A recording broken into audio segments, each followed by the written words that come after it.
Lahumul Fatihah. A'udzu billahi minasyaitonir rajim. Bismillahirrahmanirrahim. Alhamdulillahi rabbil alamin arrahmanir rahim. Astagfirullah ihdinas siratal mustaqim. An'amta 'alaihim ghairil maghdubi 'alaihim waladdallin.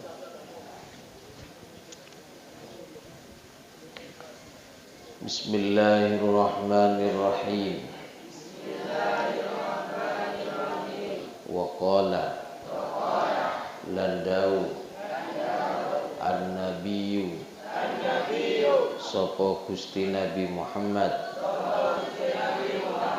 alaihi salatu wassalam kullu mauludin utawi saben-saben anak kang den lahiraken yuladu iku den lahiraken sapa kullu maulud ala fitratil islami ing atase kedadian Islam illa anna abawahu angin saktuhune wong tua lurune kulli mauludin yuhawidanihi iku dadekaken wong Yahudi sapa abawahu hi ing kulla mauludin wa yunassiranihi lan dadekaken Nasrani sapa abawahu hi ing kulla mauludin wa yumajjisanihi lan dadekaken wong Majusi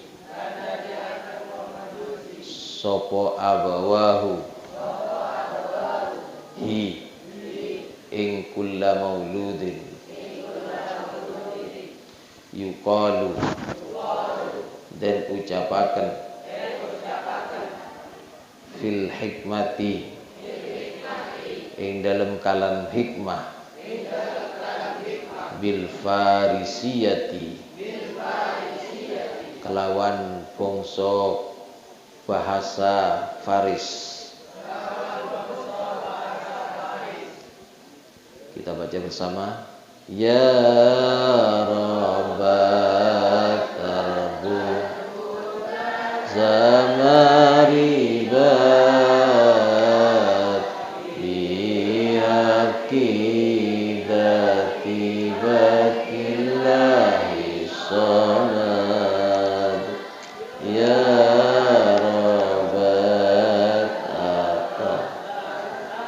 Sirajahim ya Rani ukirata ya binani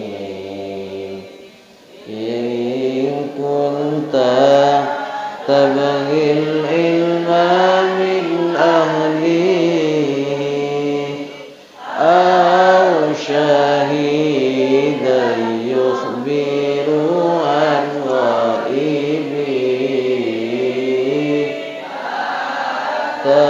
tabiril arda bi asma'iha wa'tabiris sahiba bis sahibi ya rabat tarbu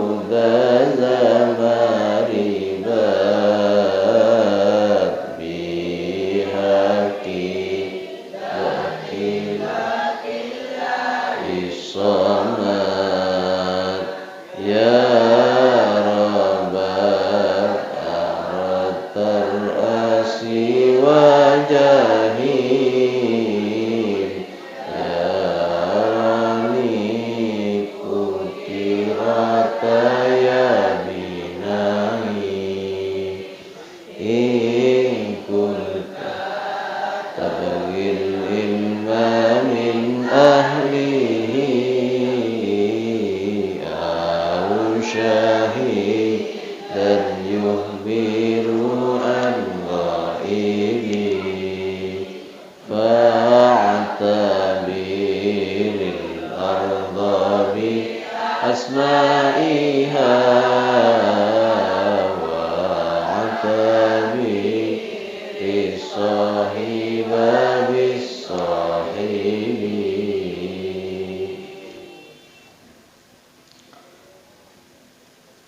Ada kalam hikmah dengan bahasa Faris. Bahasa Faris ya bukan bahasa Arab, bukan bahasa kita.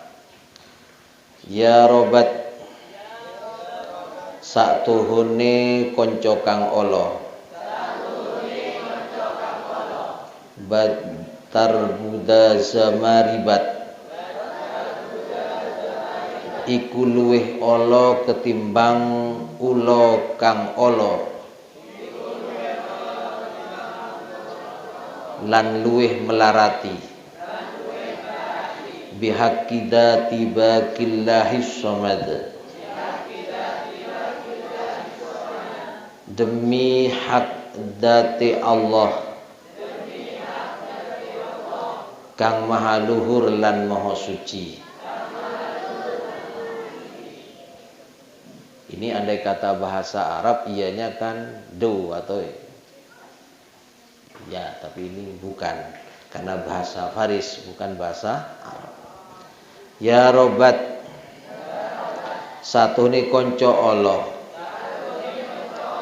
arotar asiwa jahimi iku nekaaken ing sira ing tengahing neraka jahim. Ya roniku kirota ya binaim ngalapo sira ing kanca kang saleh moko nemu sira sebab kanca saleh ing swarga naim.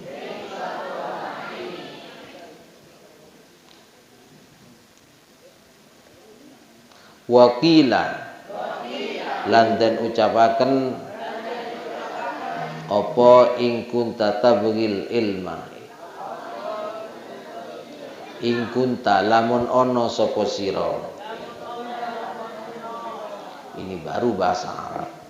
Bisa wong bahasa Faris kita tidak pernah belajar ilmu bahasa Faris ini tidak tahu. Jangan kan ilmu Faris kita bahasa apa? Mandarin, bahasa yang tidak kita kenal sulit. Kalau tidak tahu wajar karena tidak pernah belajar ilmu bahasa Persia. Kalau ini harus tahu ingkunta lamun ono sapa sira iku tabri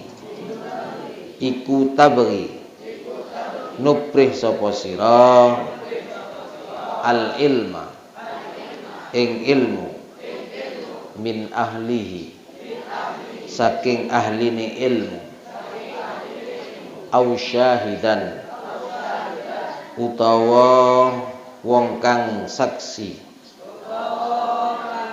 utawa wong kang bisa nyakseni yukhbiru kang bisa awi khabar sapa syahid an ghaibin saking wong kang gaib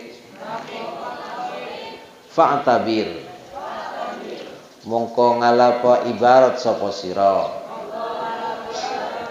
al arda ing bumi bi asma'iha kelawan pira-pira jenenge bumi wa'tabir lan ngalapa ibarat sapa sira as-salihah as-sahiba ing konco bisahibi kelawan konco. Bismillahirrahmanirrahim. Pada keterangan pagi hari ini kita awali dengan hadis Nabi kita Muhammad sallallahu alaihi wasallam. Nabi bersabda, kullu mauludin yuladu ala fitratil Islam. Nabi bersabda bahwa setiap bayi yang dilahirkan itu dilahirkan atas kejadian atau atas fitrah Islam. Illa anna abawahu, hanya saja sesungguhnya yang menjadi permasalahan adalah pada orang tuanya. Apakah orang tuanya yuhawidanihi, mau menjadikan sang anak itu menjadi orang Yahudi? Itu tergantung apa kata orang tuanya. Wa yunassiranihi, atau bisa saja anaknya itu menjadi orang Nasrani jika orang tuanya lah yang mengarahkan menjadi orang Nasrani. Wa yumajjisanihi, juga tergantung orang tua. Dari sang maulud, sang bayi yang dilahirkan itu, apakah jadi orang penyembah api atau penyembah matahari, itu bergantung orang tuanya. Al-hadith ay tamimil hadith. Begitu penting dan begitu strateginya seorang kepala rumah tangga, seorang pemimpin dalam rumah tangga, yaitu orang tua kita, dalam membentuk kepribadian seseorang. Ini secara ikhtiar, tidak kembali kepada hakikat. Jadi kita umpama nanti menjadi orang tua, dan pasti kita ini tidak akan tambah muda, pasti semakin tua. Kalau sudah dewasa, tua, baru nanti kita membentuk rumah tangga. Setelah membentuk rumah tangga, maka kita pasti kalau dikaruniai seorang keturunan anak, maka itu kitalah yang bertanggung jawab akan keberlangsungan hidup sang anak itu sendiri. Baik dalam pembentukan karakter, memberikan penanaman akhlakul karimah, penanaman akidah dan seterusnya. Ini tergantung orang tua. Makanya di sini Nabi menyinggung yang sampai mengarah pada suatu ideologi kehidupan yang sesuai dengan syariat agama. Nabi menyampaikan, illa anna abawahu yuhawidanihi, tergantung kedua orang tuanya apakah orang tua ini nantinya akan mendorong atau juga membiarkan sang anak itu sehingga anaknya bergaul dengan orang-orang Yahudi atau juga bergaul dengan orang-orang Nasrani, bergaul dengan orang-orang Majusi, sehingga mempengaruhi pada pemikirannya yang membentuk ideologi kehidupan dalam dirinya, memilih suatu kehidupan yang mungkin jauh dari nilai-nilai Islam. Kenapa? Karena hakikatnya manusia ini dilahirkan ala fitratil Islam. Asal kejadian dilahirkan kali pertama manusia ini adalah fitrah Islam. Lah, bergantung orang tuanya. Makanya sekarang banyak orang-orang ini tidak peduli dengan ajaran agama seseorang. tidak peduli dengan ajaran agama anaknya. Sering kita temukan dari menginginkan sekolah-sekolah yang favorit, apakah itu di masa anak itu masih usia dini, yaitu sekolah PAUD atau pendidikan anak usia dini, atau taman kanak-kanaknya. Ini yang paling bahaya justru. Karena ada suatu promosi, ada suatu iklan yang menjelaskan bahwa di suatu tempat ada lembaga taman kanak-kanak atau pendidikan anak usia dini yang hebat, cepat, dan tangkas, bisa berbahasa Inggris, bisa bernyanyi dengan lucu, dan bisa melakukan sesuatu yang bisa memberikan edukasi yang cepat dalam berinteraksi dengan masyarakat sekitar atau dengan sekelilingnya. Maka tertakluklah orang tua dengan promosi itu, sehingga anaknya dimasukkan ke lembaga itu tanpa melihat apa yang menjadi tujuan pemilik atau orang yang mendirikan lembaga itu, yaitu tentunya akan menarik dan mengikat hatinya untuk melenceng dari ajaran agama Islam. Yang menyekolahkan anak-anak, orang-orang yang menyekolahkan orang tuanya ada ngerti bahasa Inggris, bahasa Mandarin, bahasa-bahasa yang tidak dimengerti selain bahasa daerah dan bahasa Indonesia.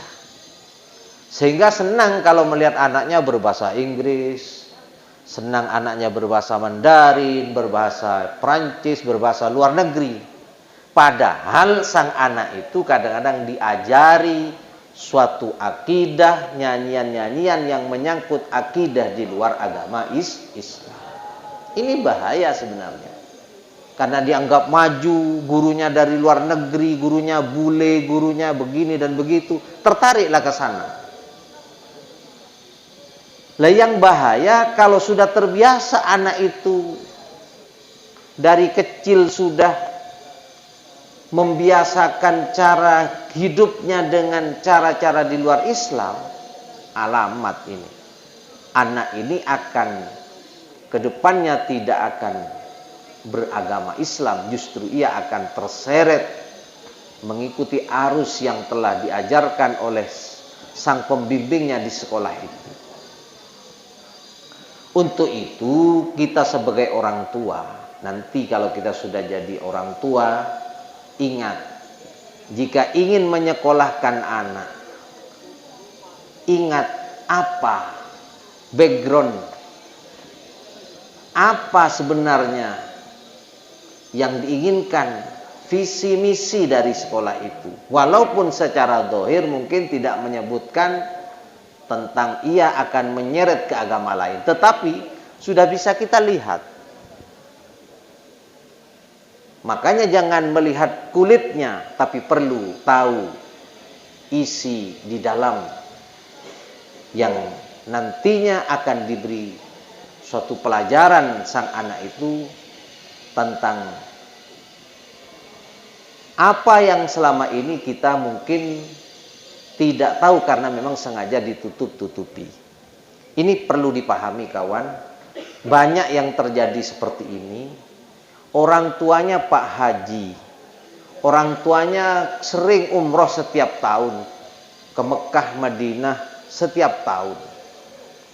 Tapi anaknya karena keliru menyekolahkan, mulai di PAUD sampai perguruan tinggi apalagi, maka sehingga anak itu akan berbeda jauh, bertolak belakang dalam akidahnya dibanding akidah yang telah dianut oleh sang ayah. Maka ini penting. Satu-satunya lembaga yang paling aman untuk anak-anak didik kita, untuk anak-anak keturunan kita hanyalah pesantren. Ini ingat. Pesantren pun sekarang banyak juga yang mungkin tidak memenuhi cara-cara yang dibenarkan dalam agama, yang mungkin tidak mengajarkan ahli sunnah wal jamaah, bahkan juga kadang-kadang apa yang diajarkan melenceng dari ajaran agama yang juga ini seharusnya kita waspadai. Asal label Islam ternyata ujung-ujungnya diarahkan kepada aliran-aliran yang sesat, seperti Syiah, seperti aliran-aliran yang lain yang berkedokkan Islam. Hati-hatilah. Hati-hatilah dalam menyekolahkan anak, hati-hatilah dalam menitipkan anak-anak kita mulai usia PAUD apalagi sampai ke perguruan tinggi.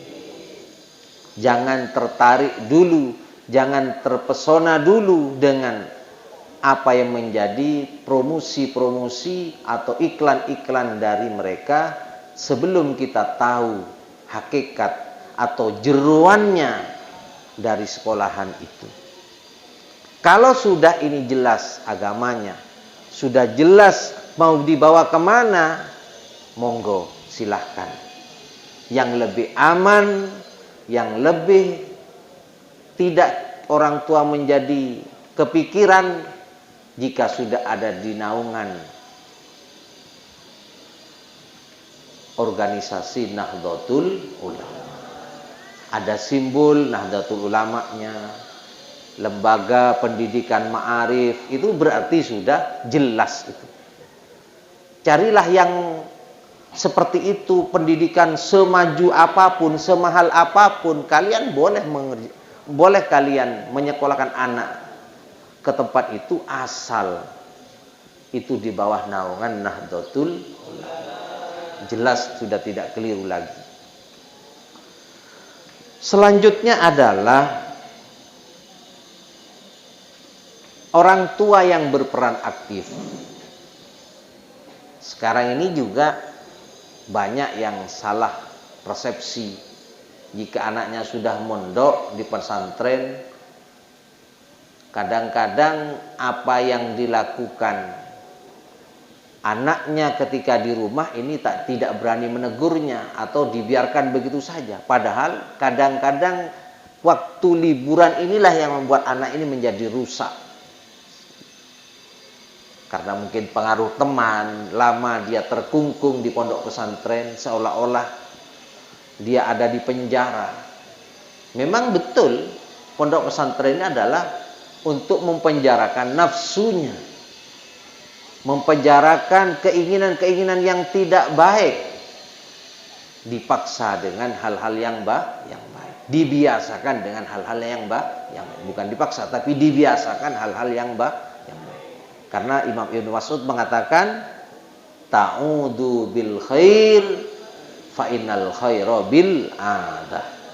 Kata Imam Ibnu Mas'ud, ta'udu bil khair, perlu pembiasaan dengan hal-hal yang baik. Karena pembiasaan dengan baik inilah yang bisa menciptakan seseorang ini bisa menjadi orang baik. Orang tua juga harus mengawal. Ketika di pondok pesantren apa kata pengasuh dan pengurus, tapi di rumah orang tua juga harus proaktif. Jangan dibiarkan begitu saja. Kadang-kadang melihat anaknya tiduran sehari, dibiarin gak sholat duhur, gak sholat asar. Ini keliru.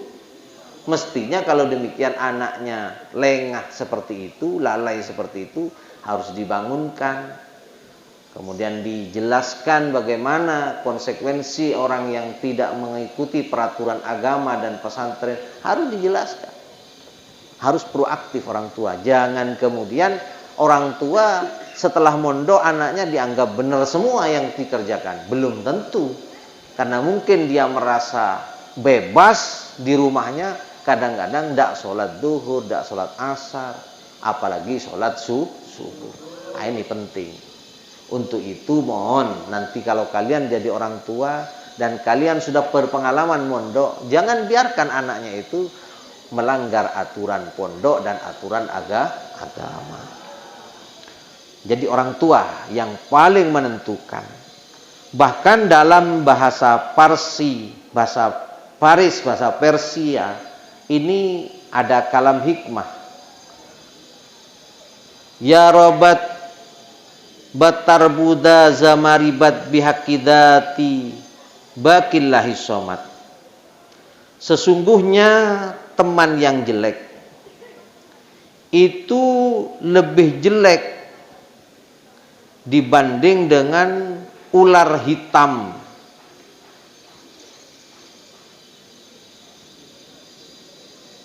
Bihaqqi dzati baqillahi somad, demi keagungan Allah yang maha luhur dan maha suci. Artinya apa?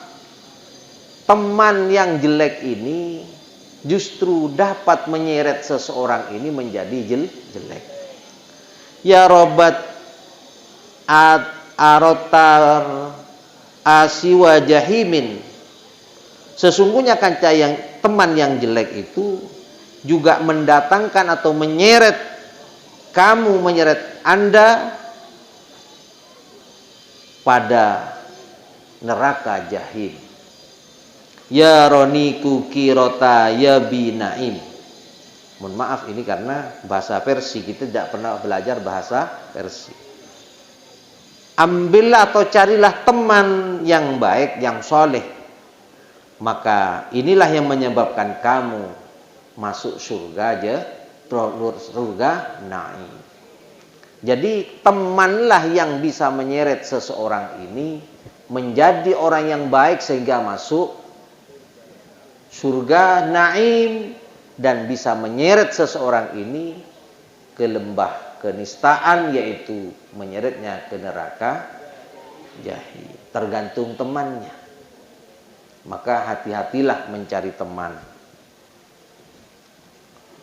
Untuk itu tolong pengurus bisa mengarahkan dan bisa membentuk suasana yang baik, yang suasananya penuh dengan hal-hal yang bisa mengarahkan teman-teman santri yang junior ini untuk melakukan hal-hal yang baik, sehingga apa yang menjadi kebiasaan baik inilah tidak hanya dilakukan di pondok, tapi juga terus bertahan dan dipeliharanya sampai di rumah, bahkan sampai tua nanti. Makanya di pondok ini kita wajibkan sholat berjamaah. Walaupun secara fikih kita ini menurut Imam Syafi'i tidak wajib, tapi hanyalah fardu kifayah. Tapi di pondok pesantren Al-Anwar, secara aturan pondok pesantren bukan fardu kifayah lagi, tapi pondok pesantren ya, bukan aturan agama, bukan menurut fikih, tapi menurut peraturan pondok fardu ain kalian untuk sholat berjamaah. Tapi dalam tanda petik itu adalah fardu ainnya pondok pesantren. Kalau hukumnya tetap fardu kifayah. Sebenarnya kalau sudah ada yang berjamaah di pondok ini sudah semuanya tidak dosa. Tapi karena ini jadi undang-undang pondok, jadi bukan jalurnya ke pondok itu, bukan ke syariat itu, cukup ini adalah aturan pondok fardu ain. Jadi istilah aturan pondok pesantren ada juga istilah fardu ain, ada fardu kifayah. Yang fardu kifayah itu di sini kebersihan. Asal ada yang nyapu hari itu, yang lain sudah dianggap tidak punya pelanggaran. Kalau semuanya tidak ada yang kebersihan, berarti ini dosa semua. Itu satu contoh. Tapi ini ingat ya, jangan jadikan hukum syariat ini, tapi hukum pondok pesantren. Ingat, sholat berjamaah menurut hukum pondok pesantren Al-Anwar, bukan menurut syariat ya. Ini adalah fardu, termasuk sholat duha. Kalau biasanya sunat, ini wajib kalian lakukan. Tapi bukan peraturan syariat, ini peraturan pondok. Sholat tahajud juga fardu ain. Tapi aturan pondok. Apa tujuan kita semua pengurus dan Dewan Pengasuh tentunya menginginkan santri Al-Anwar ini punya kebiasaan-kebiasaan yang baik. Yaitu di pondok pesantren sudah terbiasa sholat berjamaah, terbiasa tadarusil Quran, terbiasa qiraatil Quran, terbiasa banyak membaca sholawat, gerak batin dan seterusnya, terbiasa sholat tahajud, sholat duha dan seterusnya, agar nanti ini terbawa tabiat baik ini sampai di rumah. Karena yakin dengan situasi yang seperti ini, kalau kita rajin ibadah, kalau kita gemar melakukan hal-hal yang sunat, insya Allah kehidupan kita di rumah masing-masing nanti akan menjadi orang yang sukses, bahagia dunia akhirat.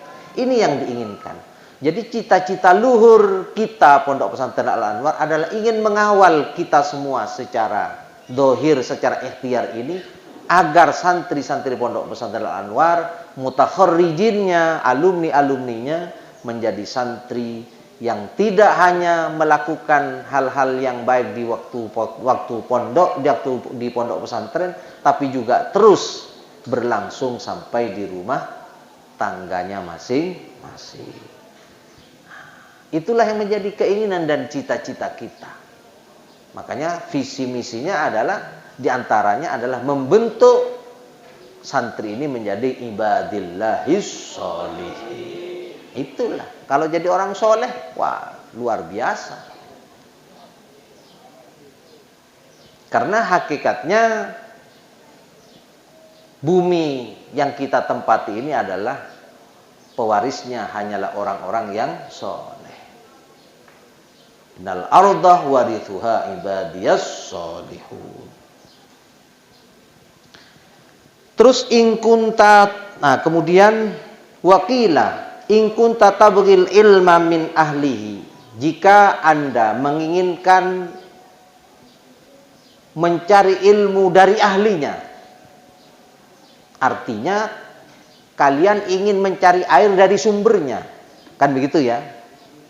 Kalian ingin cari air dari sumbernya, atau cari ilmu dari ahlinya, bukan dari yang bukan ahlinya.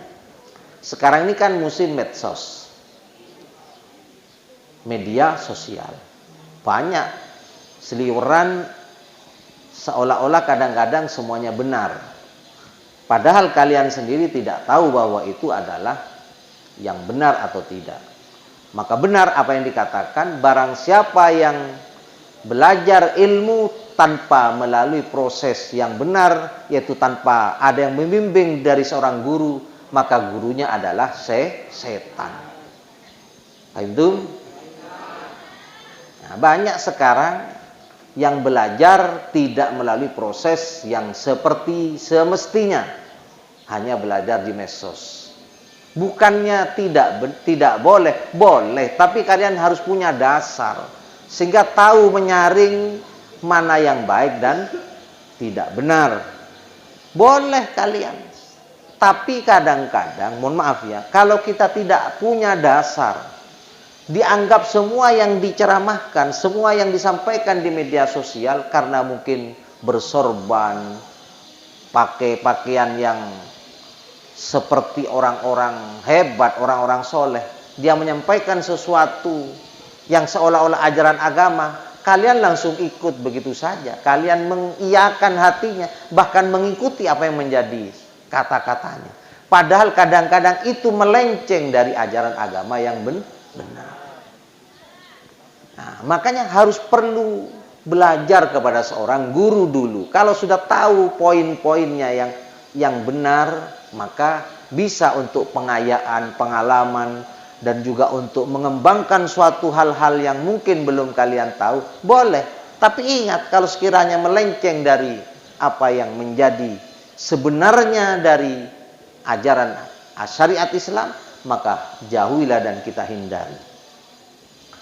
Banyak kalau saya lihat kawan, dan tidak bisa kita sebutkan di tempat ini, yaitu di antaranya saja ada yang mengajarkan orang ini salah dalam memberi pandangan terkait akidah, terkait hal-hal yang semestinya tidak perlu kita ketahui, karena justru membuat seseorang itu melenceng dari hal yang benar.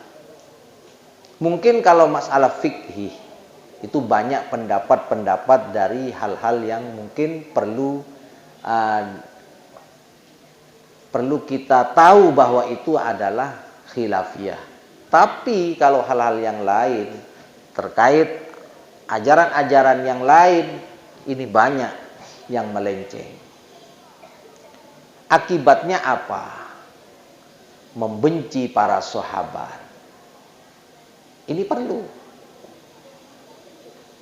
Ada memang menceritakan berbagai macam-macam ini, tapi ujung-ujungnya membenci para sahabat. Membenci sahabat Abu Bakar, sahabat Umar, sahabat Utsman dan seterusnya. Seolah-olah baik. Menggiring orang pada suatu pemikiran untuk mencintai keturunan Rasulullah sallallahu alaihi wasallam. Tapi ujung-ujungnya justru membenci kepada para sahabat, apalagi yang telah disebut sebagai khulafaur rasyidin. Ini bahaya. Sehingga terbesit di hatinya, oh berarti Sayyidina Abu Bakar itu begitu. Oh ternyata Sayyidina Utsman itu begitu. Oh ternyata Sayyidina Umar itu begitu. Oh ternyata ini. Lah, sehingga inilah yang membuat seseorang melenceng dari ajaran yang benar. Hati-hati. Hati-hati. Nah, itulah diantaranya, dan banyak yang lain tidak bisa disebut di sini karena dari banyaknya pandai mereka menyusupkan ajaran-ajaran yang ingin mentergelincirkan kita. Selanjutnya adalah in kunta tabghil ilma min ahlihi. Kalau Anda menginginkan belajar ilmu dari ahlinya, bukan belajar ilmu dari medsos, tapi belajar dari yang betul-betul mempunyai kapasitas pengajar itu sudah benar, karena yang ngajinya jelas dari guru yang jelas. Paham itu? Seperti pelajaran kemarin. Kitab apa itu kemarin itu? Bahwa sahabat itu adalah ustadzuna. Oh, pelajaran Ihya ya. Kitab Ihya Ulumuddin. Di situ jelas. Coba. Di kitab Ihya kemarin kan sudah jelas itu. Betapa orang itu di zaman Imam Syafi'i sudah. Imam Syafi'i pernah ditanya tentang kaitannya dengan ilmu kalam. Coba, itu jelas. Ternyata Imam Syafi'i ketika ditanya itu marah. Malah suluh bertanya kepada siapa? Hafson Al-Fard. Kenapa? Karena dialah yang memberikan suatu wawasan tentang ilmu kalam sehingga menyeret manusia ini melenceng dari apa yang sebenarnya. Ini di zaman Imam Syafi'i sudah ada ajaran seperti itu. Apalagi zaman sekarang. Ini perlu hati-hati. Makanya Imam Syafi'i mengingatkan betul, jangan sampai ke sana. Karena sesungguhnya fas-sahabatu al-ustadzuna wal qudwah. Itu. Karena sesungguhnya sahabat adalah guru-guru kita dan panutan kita. Kenapa melenceng dari sahabat? Sedangkan sahabat itu Nabi mengumpamakan ashabi kan nujum.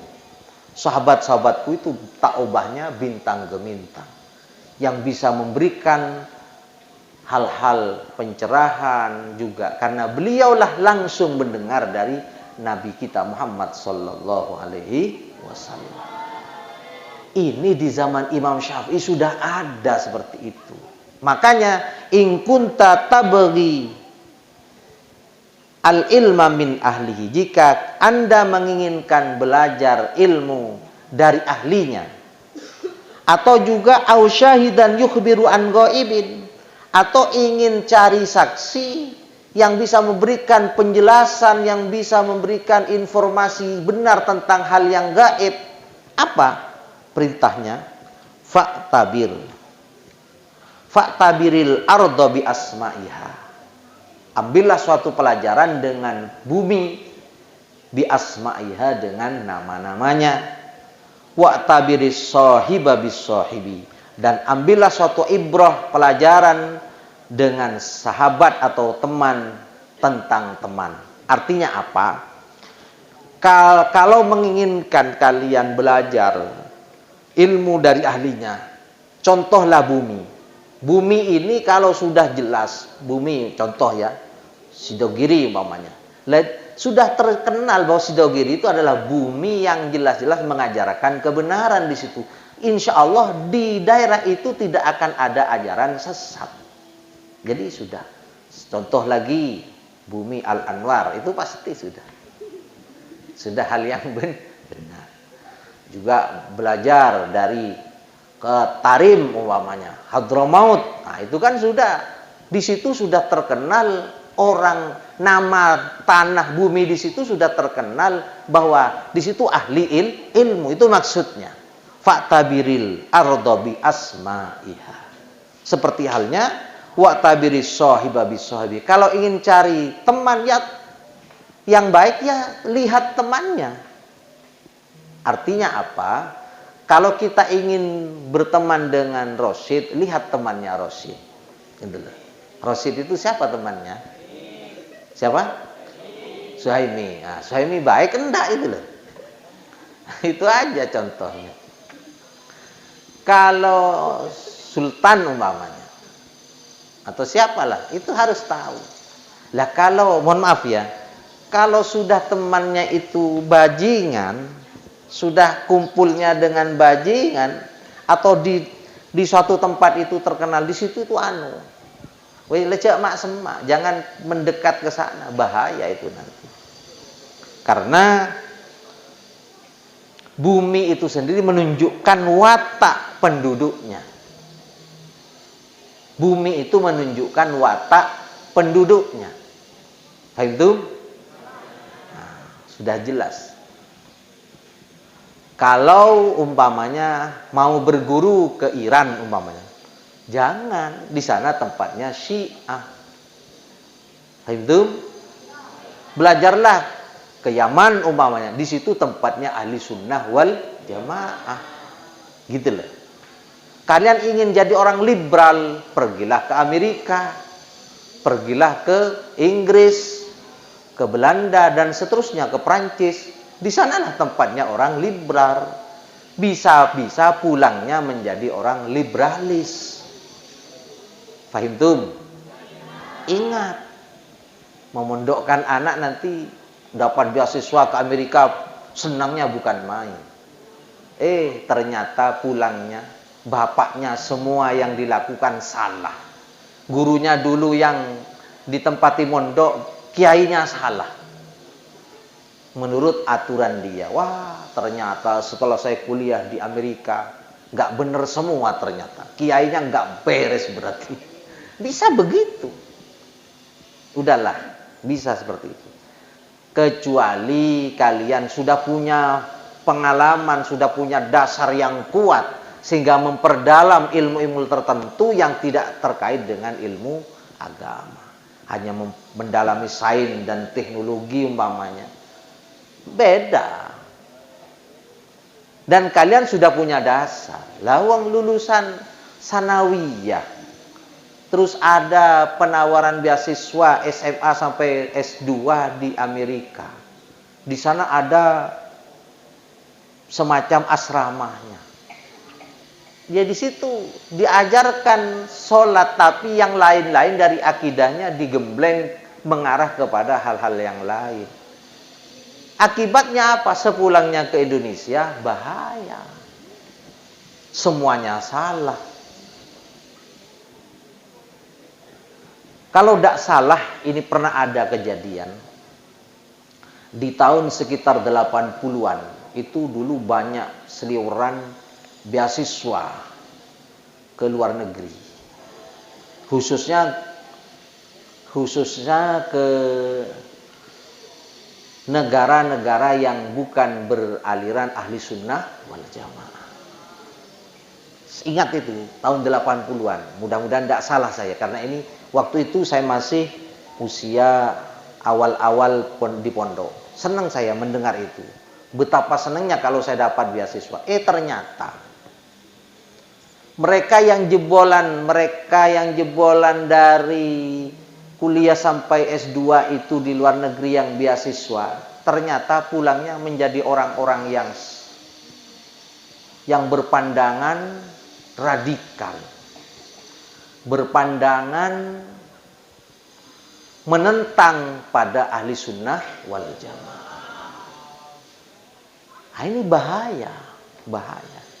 Jangan senang-senang dulu dengan beasiswa ke luar negeri. Lihat dulu apa sebenarnya di situ. Makanya fa'tabiril arda bi asma'iha. Fahimtum? Nah, jangan keliru pilih, jangan salah pilih gitu. Karena sesungguhnya bumi dan namanya itu adalah bisa menunjukkan watak penduduknya. Jadi jangan sekali-kali Anda menerima tawaran umpama Suhaimi atau Rosid, Zainal, ada tawaran beasiswa ke universitas di Iran yang jelas-jelas itu pandangannya Syiah. Dari S1 sampai S3 gratis, bahkan pulangnya dapat istri cantik. Umpamanya. Kan ada seperti itu. Jadi pulangnya bertitel doktor dan dapat orang Iran, suruh pulang ke Indonesia. Ini bahaya. Bisa-bisa setelah pulang mungkin Suhaimi pulang ke Ko'olan. Wah, Kiai Ko'olan dulu yang ngajari ngaji alif betaknya keliru semua itu. Dimusuhi. Wah. Bahkan kadang-kadang jadi misionaris dari orang-orang Syiah. Tidak hanya dilepas begitu saja, bahkan dimodali uang. Bagaimana sekiranya ajaran Syiah berkembang di tempat itu. Sehingga Suhaimi di desanya tampil sebagai orang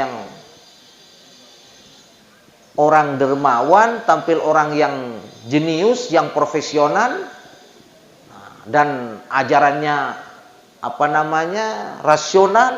Nah, ini bahaya justru seperti itu. Ingat ya, jangan gampang-gampang menerima beasiswa ke luar negeri yang jelas-jelas itu bukan aliran ahlu sunnah wal jamaah. Fahimtum? Ingat, fa'tabiril arda bi asma'iha wa'tabiris sahiba bis sahibi. Ingat itu, hati-hati. Insya Allah ada di Al-Anwar ini sudah paling tepat. Walaupun tidak hanya gratis ya, walaupun gratis tapi tidak ada misi untuk mengarahkan ke hal-hal yang jelek, malah mendidik hal yang baik.